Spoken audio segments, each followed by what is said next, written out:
Hey everyone, welcome back. Today we're stepping into one of the most mysterious moments Padre Pio ever spoke about, the instant the soul leaves the body. If you've been following these stories, you already know he didn't speak of death as darkness or silence. He saw it as revelation. But what exactly happens in those first seconds when life slips away and eternity begins? Padre Pio saw it, and what he described is something no one forgets. For Padre Pio, the boundary between life and eternity was never completely closed. He saw souls come and go, sometimes radiant, sometimes trembling, but always real. He once said, "The first seconds after death are the most decisive. In that moment, the soul meets truth face to face." Those who lived near him in the monastery of San Giovanni Rotondo said he often seemed to know when someone had died, even from miles away. He would pause suddenly, make the sign of the cross, and whisper, "May God receive this soul." Hours later, news would come confirming a death that occurred at the same instant. One night, a fellow friar found Padre Pio kneeling in the chapel long after midnight, his face pale, his hands trembling slightly. The brother asked what was wrong. Padre Pio looked up and said softly, "I just saw a soul leave the body." He described it as something almost beyond human language. "It is like a breath," he said, "a thought escaping flesh." He said the soul rises lightly, as though it remembers how to fly, but for an instant it looks back, not at the world, but at the truth of its own life. And that, he explained, is where the real judgment begins. Padre Pio taught that when the soul leaves the body, it immediately sees itself in perfect clarity. Every act, every choice, every intention, all in the light of God. It is not God who accuses, he said, it is the soul that sees. He compared it to standing before a mirror made of light. Nothing is hidden, not even the reasons behind our smallest actions. In that mirror, he said, some souls rejoice, they see love reflected back to them. Others tremble, they see how little they loved. This, he believed, is the true judgment that begins in the first seconds after death, not condemnation, but revelation. He said the soul sees its entire life in a single glance, and it understands what each moment meant in eternity. According to Padre Pio, this awareness brings two possible reactions. For those who have lived in grace, there is a peace beyond anything on earth, a sense of being called home, of recognizing the voice that has been whispering all along. But for those who have lived turned away from love, those same first seconds can be agony. Not because God strikes them, but because they suddenly see what they have rejected. They run from the light, he said, but there is nowhere left to run. He described seeing souls rise from their bodies, accompanied by their guardian angels. In his words, the angel stands beside the soul, not to defend it from God, but to comfort it as it faces itself. He said that the angel's presence brings calm, a reminder of every grace once offered, every moment when God tried to reach the person through love, sorrow, or beauty. Even the smallest kindness, he said, shines like a spark in that moment. There's a testimony from one of Padre Pio's close companions, Father Alessio Parente, who recalled a night when Padre Pio suddenly stopped during prayer and whispered, "Pray for him, his soul is terrified." Hours later, they learned that a man who had once confessed to Padre Pio had just died suddenly. Padre Pio later explained, he saw the truth, but he was afraid to face it. We must pray that love overcomes fear. In his letters, Padre Pio described that the soul in those first seconds becomes weightless, yet completely aware. It feels drawn upward by light, yet pulled downward by memory. And at the center of that tension stands mercy. The soul's first gaze, he wrote, is met by the eyes of God. There is no accusation there, only truth so bright that it feels like fire. That fire, he explained, is not destruction, it is purification, the burning away of illusion. Every soul, no matter how good, must pass through that light, because no imperfection can survive in the presence of perfect love. He said that for many, this first meeting is both painful and beautiful, like a wound that heals as it burns. Padre Pio had seen this many times. He said that when a soul leaves the body, it does not drift into the sky or vanish into darkness. It is immediately surrounded by light and by presences.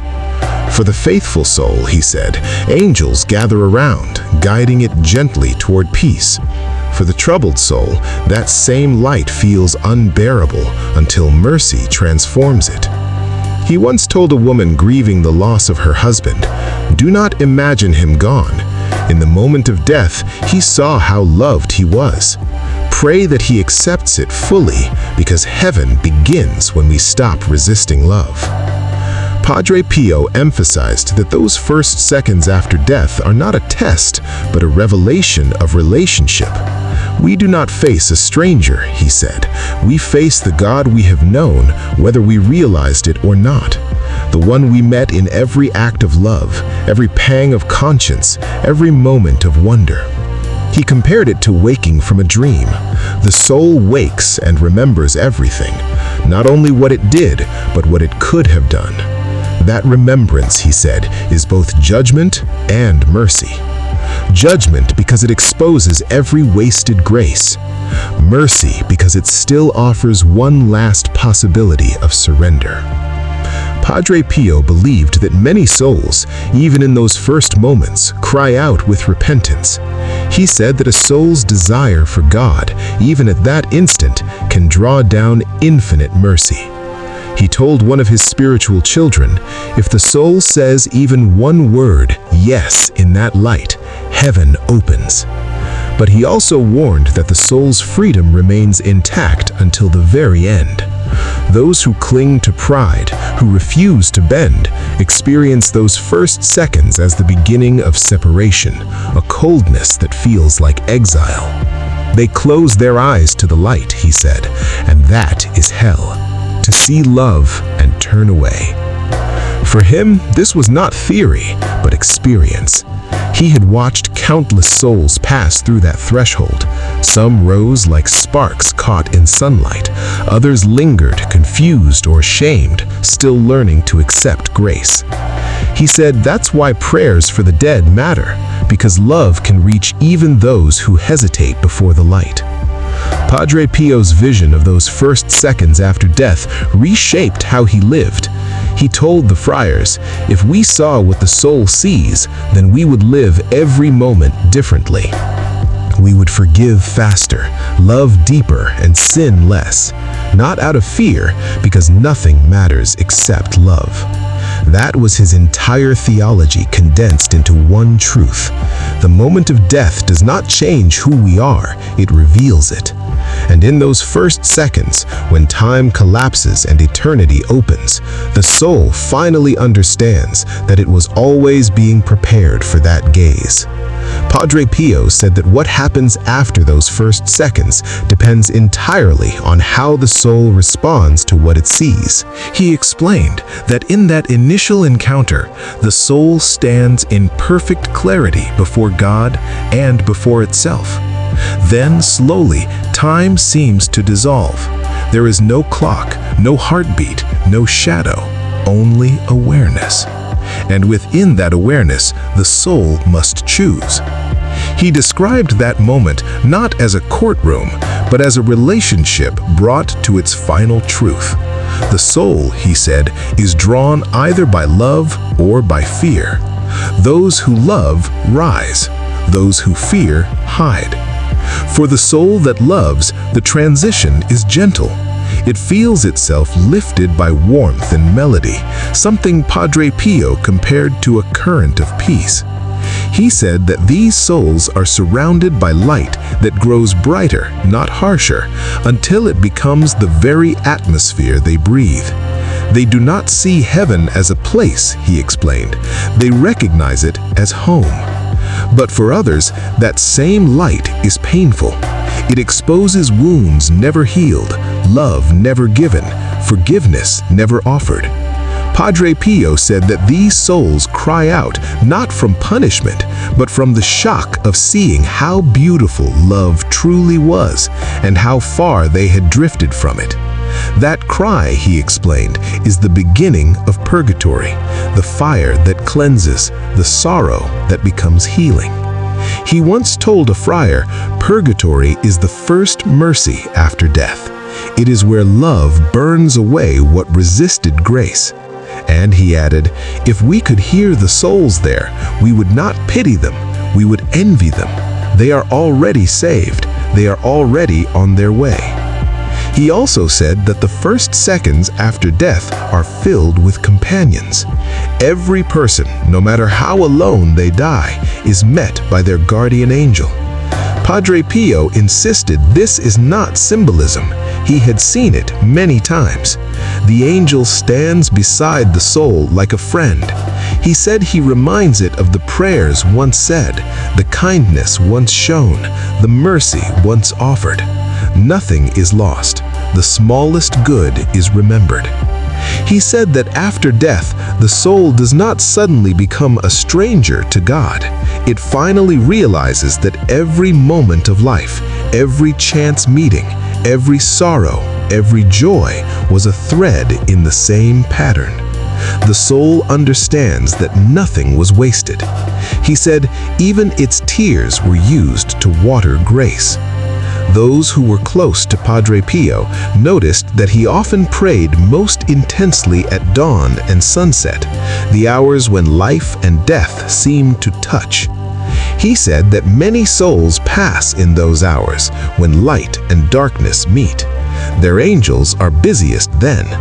He told the friars they lead souls through the first steps of eternity. He described that passage as full of motion, not walking, but being drawn. The soul feels pulled upward toward light, yet sometimes turns back, longing for unfinished things, a loved one, an apology never spoken, a duty left undone. Padre Pio said this is why prayer for the dying is so powerful. It helps the soul to let go. He said it reminds them that love continues, that nothing good ends. He once told a woman grieving her husband, he is not far. His first sight after death was not darkness, but the faces of those he loved in God. He explained that God often allows souls in their first moments beyond the body to sense the presence of those they loved most, not as distraction, but as consolation. They are shown what they are leaving, he said, so they will understand what they are going to. In his writings, Padre Pio emphasized that the soul's first seconds are filled not only with awareness, but with invitation. He said that Christ himself meets each soul personally in a way suited to its life. To some, he appears as mercy, to others as truth, but it is always the same face, he said. And in that gaze, the soul understands everything, not through reasoning, but through direct vision. He explained that those who die in grace often experience something like a breath of joy, a feeling of release so profound it cannot be compared to anything on earth. They remember pain, he said, as one remembers a dream. Padre Pio saw that joy reflected in many of the souls who came to him after death. Some would appear to thank him for prayers, others to ask for one more Mass. He said that each time he felt awe, not fear. They are more alive than we are, he said. They move with the light.